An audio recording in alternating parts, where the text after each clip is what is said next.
A massive one. Welcome back to the LFC transfer room after Liverpool have just dismantled Everton. Merry Christmas, Everton, to be fair. Lewis, you was on the watch-along. How was that first watch-along, first win? Yeah, well, trying to keep things moving, but also watch the game. From my end, it was quite an open. It was a much more open game than I thought it would be. It didn't feel like we were looking to squeeze up quite as much as we normally do. I don't know, I might be wrong about that, but it didn't feel like our line was as high as it normally is. And the game was end to end for long periods of the game, especially in that 15 minutes at the end of the first half after they got that goal. And it looks like it might swing a little bit. So it was quite strange in that regards, but Everton just looked really flat. They had a spell after that goal and at the beginning of the second half as well. But they always looked quite blunted going forward. They never had the clear opportunities that we did. And on a different day, it could have easily been 4-0 within the first 20 minutes. Those two cut-edge chances in the first 2.5 minutes, could have easily buried them and could have been an even more different story. But no, it didn't. Although it was end to end and we were up and down a lot, I still didn't feel like we sort of came out of second, third gear really. Kris, tactically, we'll pick your brain for this. Why do you think Everton set up the way they did? That was unusual for them, and do you reckon that cost them the game setting up the way they did, or do you reckon it saved them from getting battered? It's a really interesting question. It's almost like a Schrodinger's cat thing, isn't it? If I do this, then does this happen? You never really know. But I think that Rafa, what he wanted to do essentially is say to Robbo and Trent that they couldn't go too high. So what he tried to do is say to Gray and Townsend, you've got to go as high as possible whenever we've got the ball. It does two things. It removes Liverpool's ability to press and rob the ball high up the pitch. It also means that they can play off Rondon. And if we didn't have Van Dijk and Matty, two of the world's best centre-backs, then that could have worked. It really could have worked. And to be honest, they look dangerous on the flick-ons. It's just that, what are you supposed to do against Matip or Van Dijk, who are faster, stronger, read the ball better than you? And if you put it in behind them, the goalkeeper's going to mop it up all day. So I think that at times we can say that our opponents are crap without realising how well we actually deal with things, because Dejan Lovren would have... Well, I think I don't even need to finish that sentence when I'm talking about what could have happened there. Luke, welcome in. What do you think of the game? I thought it was a great game. It was a great watch. Exactly what how to start the Christmas season off. Just a standard Everton beating, really. It was quite a great game, actually. I thought the first 20 minutes was great. It was end to end. And then I think Liverpool dropped off towards the 35th minute onto our half time. I thought Liverpool could have ended up going in 2-2, but luckily Liverpool got in at half time. Klopp managed to say something, because second half it was completely different. It was let's reset again, let's go again. And Everton didn't really have a lot second half. And fans were shouting Rafa at the wheel, so... That was always Rafa, wasn't it? If Liverpool got a few goals ahead, the Rafa chants were always going to come out, and it was boss to see. But it starts a run of, I'd say, some tricky games. We've got Wolves away, Milan away, but that's pretty much pointless. And then we've got Villa at home with the return of Stevie, Newcastle at home, Tottenham away, Leicester at home, Leeds at home, and then Leicester away, all before we play Chelsea on the 2nd of January. So start with you, Lewis. Is that the perfect way to start this Christmas period? Yeah, bang on. As you said, it's a tricky run of games we've got coming up, and I thought up until kickoff that we were playing first out of the top three. So I was saying it's a massive psychological boost if we can sort of take the initiative on the 1st of December. But they both managed to win as well. But it's the first genuine 3-horse race we've had in a while for the title, for a few years. And it's genuinely exciting. I mean, I think I'd much rather be a mutual because, like, bloody hell, Liverpool do pull at your heartstrings a lot for all different reasons. So, yeah, you can't ask for much more.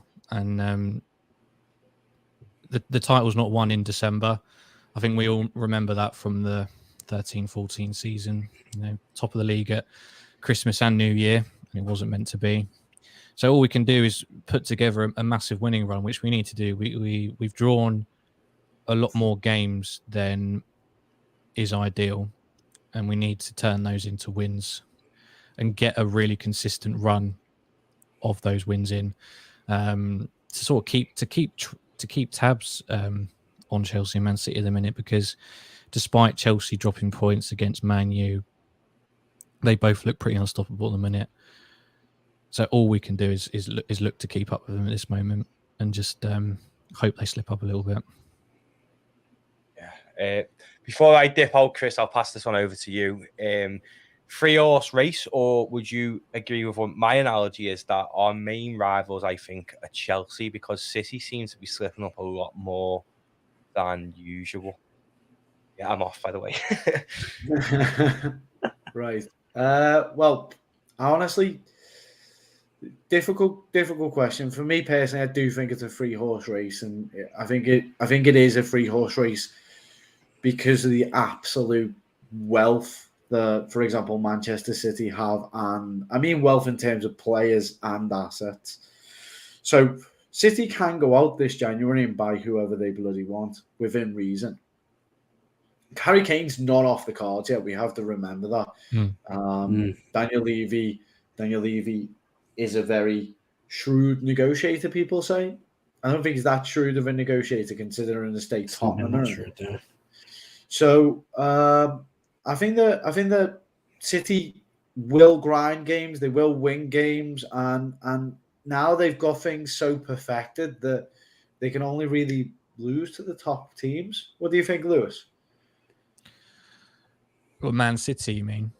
Yeah, do you think that City might drop off, or are you thinking? I think a lot of people fell into this last season when they had a quite terrible start. They were at this point they seemed well off the pace, and people were, and I must admit I was one of them, was sort of turning around and saying, can Guardiola actually build his own team, because he was starting to lose that initial spine of Man City. But I feel like at this point it's so expected of them to do well that they can just quietly go under the radar and just keep winning week after week, and no one really cares because it's Man City and because they have that bench that can just come on and completely turn a game if the current £1 billion starting 11 isn't doing the trick, kind of thing. I'm not even trying to be salty. Like, it's a brilliant thing to have, and if we had that, I wouldn't say no. But I think it would be really, I must admit, I do think it'd be really naive to try and say that they're off the boil, or they couldn't just, again, go on another 10, 15 game winning run. You seemed a little bit surprised as well, Luke, when he said it was between us and Chelsea. No, I do think this is going to be a 3-horse race. I think City, that question has remained, how are they going to cope without a striker? But I think we saw last year Pep won it without a striker, and I'm sure Pep did want Kane in the summer. Kane wanted City, didn't happen. But let's be honest, Pep would love it if he could win it again without a striker, because let's be honest, that's the Pep way. He would love to win it with 6 midfielders, no striker. I do feel like that with Chelsea this year. I don't know whether or not they're going to score enough goals. However, you can rely on them to keep the opposition out, apart from their past 2 games where they've conceded a goal a game. But it's going to be so tight. But I don't think the title can be won or lost within the Christmas period in January, but it can certainly be lost. Because the games come thick and fast. If you draw or a shock loss and the rest of them keep winning, then that gap could slowly open up. Yeah, exactly. I mean, if anyone drops points, then suddenly things can change, chop and change quite quickly. Kris, I did want to ask you, because this season, we're scoring more than we ever have done under Klopp, and it brings back a lot of memories from that season when we first reached the Champions League final. Not quite, but almost. I'd say no defense, just vibes, and our attacking prowess was great. But then in the season where we did win the Champions League, and then obviously the season we won the league, it seemed like he went a bit more pragmatic and tried to control games a bit more rather than the heavy metal football that we were used to. Yeah. I'm not quite as tactically inclined as you, so I can't quite put my finger on where the change has come from. I don't know if you've got any insight onto that. Yeah. So we'll focus on two major changes. The first is personnel. So Wijnaldum was a very good player, an incredibly great shuffling midfielder who would protect the ball, who would play balls into defence, midfield.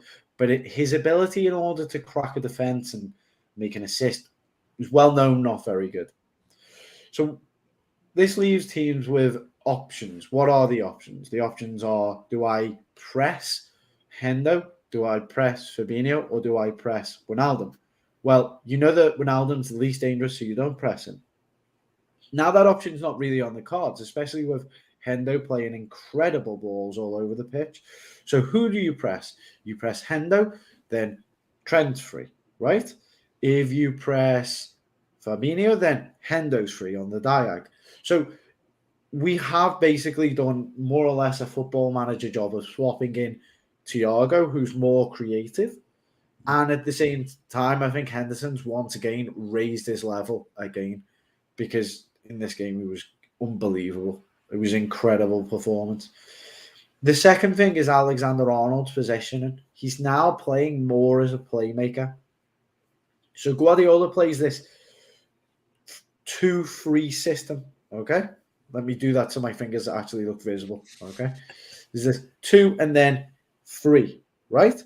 So that's what happens is the fullbacks come in and Cancelo comes in and Zinchenko come in and they form this block. We're doing exactly the same, but we're doing it with a difference. What we're saying to Van Dijk, you're going to be the one. So you see many times Van Dijk is the last defender and he's one-on-one a lot of the time. And then in front you've got Matty and to the other side you've got Robbo sometimes, or it can rotate with another defender. What that means is we're basically saying we'll go 4 here, not 5, 4. We've got this rhomboid going on. And what we're basically doing is we're trying to dominate that section of the pitch. And that means that Trent can drift up into the half spaces and he can deliver balls. It's basically total football. It's Cruyff football. That's the difference.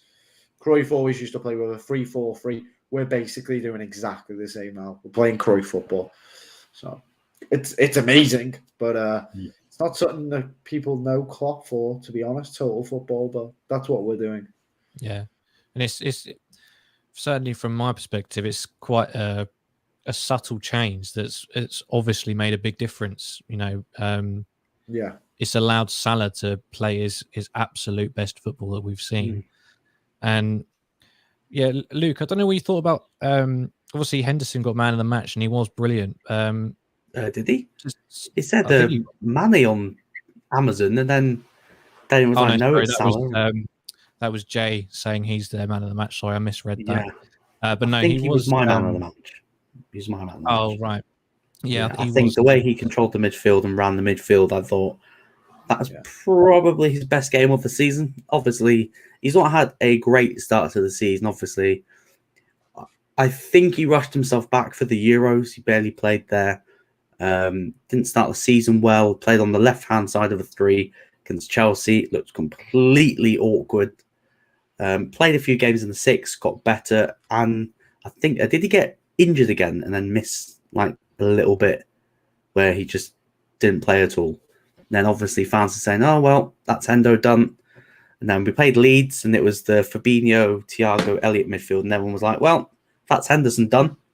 But I think, yeah, that was definitely Henderson's best game this season, and it's come at a crucial time. Sorry, there always seems like there's some point in a season where Henderson gets written off, doesn't there? And then he always seems to find something. Because, I thought that there was times when he lacks discipline. He's always eager to get up and play those triangles with Trent and Salah down the right. Yeah. But it looks like there were times, I can't remember a game exactly, where he seemed to lack discipline on the defensive side, and that did leave us exposed in certain areas. And I just thought it's strange for that to happen so many times and that not be a tactical thing under a Klopp management, like how he wouldn't have addressed something like that if it wasn't intentional. So what do you mean, Lewis? What do you mean, mate? Like, as in he's in the wrong position, or slightly, or he was caught too far forward on some occasions. I can't quite name a specific occasion. Unfortunately, it doesn't come to mind, and I'm absolutely knackered after that. After the watch along, I might be completely off, but just memory serves me. He didn't have the best start to the season, as Luke said, but something's changed in the last week or two, and he seems absolutely back to his best. So I wonder whether that is just a case of getting back up to speed, or if that was a slight tactical tweak from. Well, I think we started the season with Elliott, and Elliott was playing wide, but part of a midfield three. But Elliott would pull wide, and that gave Trent and Salah more space, right? Yeah. And then as soon as Elliott got injured, we said to Hendo, you've got to do that job. And what happens is in pre-season, you build things up, and then you have a major injury, and you're like, oh shit, I've got to put him in there. And who are you going to put in there? You're going to put the captain, who's arguably the most tactically versatile and one of the most intelligent players on the pitch. Because if you put someone who's perhaps not as intelligent, who knows what could happen? No names. So, it is difficult. It is difficult from a manager's point of view. But yeah, I think you're right, Lewis. He seems to have picked up the mantle, understood the role, and by him going out wide, you're right, Lewis, it gives Salah and Trent, it gives them time to breathe, and as soon as they can breathe, well, good luck. Oh yeah, Lewis, what did you think of Salah's one-on-one goal with Coleman? Did you think he was going to get caught? So yeah, I did catch that one because I almost missed Everton's goal because I was answering another question. I got carried away with myself, but no, I saw him nick the ball off Coleman. It just reminded me straight away of that Arsenal goal that he got in his first season. Yeah, and he broke away from and it was from a corner as well. He broke away from the corner, nicked off the Arsenal right back, Hector Bellerin. That was it. Yeah, it's all coming back now. No, I didn't think he'd get caught.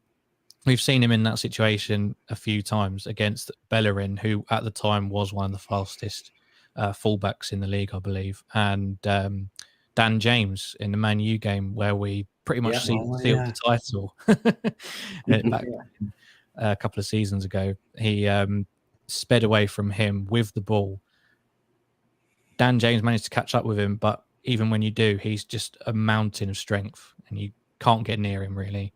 So no, I wasn't in doubt that he'd get caught. I thought he'd scuffed the shot, I must admit. Yeah, I thought Pickford was saving that. Yeah, little T-Rex then it happened again.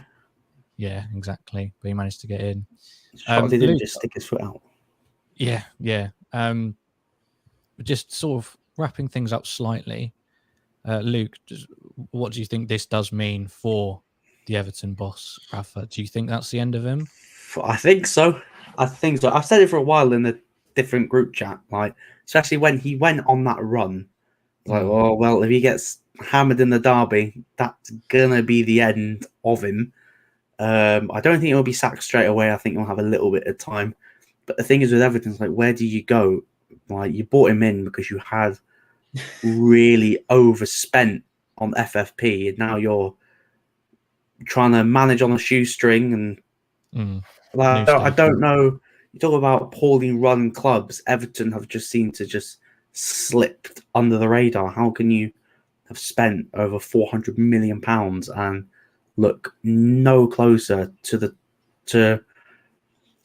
goal of Champions League football? They look nowhere near, like even competing for the UEFA Conference League. They look nowhere near of 8 without a win for Rafa.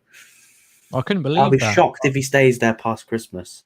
Yeah, Like, another defeat and that's him done. Who do you bring in though? Who do you bring in? Because at the end of the day, you could bring in Sean Dyche. Okay, you could bring in Sean Dyche, and you could say to Sean Dyche, play the most defensive football you can think of, and that wouldn't improve the situation. I think it's the Everton mentality. essentially they've dug a grave for themselves. They've got, how many midfielders have they got? I was thinking about this the other day when I was doing the tactical show. They have Decore, they have Allen, and then Delph. Delph isn't good enough to play in a Premier League midfield. He might be able to do bits here and there. They've got who else have they got? They've got Tom Davis. Does anyone trust on Tom Davis? Gavin. Gavin's never played. I don't think he's ever played. I think he's got 1 or 2 appearances. There aren't words to describe what you're saying, Luke, because you're right. They're so badly managed that it would be almost impossible to say to Rafa, well, this is your fault, because Rafa just turned around to the board and go, you bought Andre Gomez. You bought Andre Gomez. Are you for real? Hey, Barca thought, what, 20 million? Yeah, go on then. We massively overspent for him, but Everton can have him. I thought he was quite good under Carlo Ancelotti, or maybe that was just a spell of games. I'm not sure. Yeah, just a spell of games when Everton were top of the league after 5 games, and that was the highlight of the season. Get the parade out for 5 games, top of the league. Yeah, that was an embarrassing time for punditry. Sorry to go off on a pundit on it. Yeah. Seeing 5 games of the season gone, and every show on TalkSport was about how it could be Everton's year. It's just never going to be Everton's year. Fickle and short-sighted can you be to actually take yourself seriously as a football expert or pundit and have that conversation after 5 games? It's quite bizarre. I think the problem with Everton. I think the problem with Everton is at the top. You've got Bill Kenwright, who's been there for God knows how many years, and he's gone. Oh, I need more money. Then you get Mashiri, who didn't really have a lot of say of Arsenal, and he's come in, and now he wants to go one way. Bill wants to go the other way, and they're never going to meet in the middle. That's why you got Coman, Marco Silva, Marcel Brands is still spending money. They had Steve Walsh spending so much money. Remember the summer under Coman? Davy Klaassen, he who shall not be named, Wayne Rooney came in. It's just a mess. It's just a mess, but it's a fun mess because you just get to watch it as a Liverpool fan and go, yeah, they're not winning anything for another 20 years, 20 years plus. Just can't see them doing anything. Maybe a cup run, but I just don't know. Well, someone put it at the end of the watch along, because I did ask, who could take over, and someone boldly suggested Ole Gunnar Solskjaer. And what? No, he's been linked with a Norway job anyway. That would have been hilarious. Obviously, doesn't make sense, but from a Liverpool standpoint, I am firmly Ole in. For the, I think in the summer Everton were linked with Nuno. Would they give it to Duncan Ferguson temporarily? Give it to Big Dunk till the end of the season. Yeah. Give it to Big Dunk. Oh God, Chris is you might be able to beat Chelsea then. Sunday League football if you give it to Big Dunk, isn't it? Let's be honest. Jesus. Yeah. Give it to Big Dunk to the end of the season. Yeah. Well, it's been a good night for Liverpool fans everywhere, and brilliant game. And I think we'll wrap it up there. I'm sure we'll have some more reaction tomorrow in the coming days, and then it's looking ahead to the next game on Saturday. To Wolves. Yeah. So it's been a pleasure speaking with you both. Give Kris the job. Give Kris the job to the end of the season. I think if thank any you. Everton fans are watching, that they Absolutely might no, thank you. I would lose my absolute mind within 3 minutes. I'd be going selling out the squad. No one will buy them, Luke. Who's buying them? Hey, Tottenham want Pickford. Yeah, sling it. They don't. Do they? No, It's been they linked. don't. He's been linked. It's been linked. Conte wants him. Yeah, I think his agent's just ringing up saying, "Will anyone else buy me?" Yeah. So we'll leave it on Pickford to Tottenham then. That'll be the takeaway from this video. Yeah. Lovely to see you, lads. Yeah, Kris, Luke, Pleasure speaking, and see you in the next one. Thank you all for watching, guys. See you soon. Bye bye.